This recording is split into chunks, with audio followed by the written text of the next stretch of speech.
Hello friends जय जगन्नाथ। आज हूँ रविवार रविवार हेतु आम भाई मैंने प्रोग्राम कलु शियाली बनभोजी करा जा। बर्तमान आम देखो अटोरे बसी जाइए अलग भाई मैंने सब पछपटे बस उपभोग करम एरसुआ मार्केट रे क्रॉस कर 20 किलोमीटर रहा।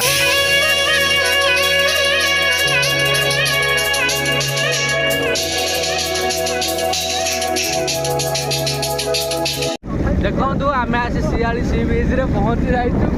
बर्तमान फाइनाल आम पहुंची जाइए। गाड़ी हम पार्किंग हम देखो आम आसी पहुंची जाइए। फाइनाली आम ए पहुंची जाइए।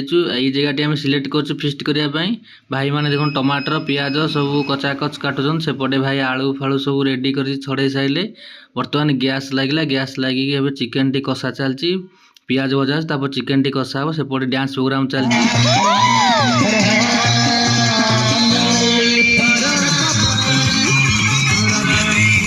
तो प्रोग्राम सरला परे बर्तमान आम खाइबा बसी जाइए। किसी समय वेट कलापर आम थाली प्लेट भात तापर चिकेन तापर सालड सब रेडी हो गला। आम बर्तमान खाऊचु पूरा बोबाल होती। आपण मैंने जगह निश्चय आसिए फिस्ट कर एंजॉय करी। रही जय जगन्नाथ।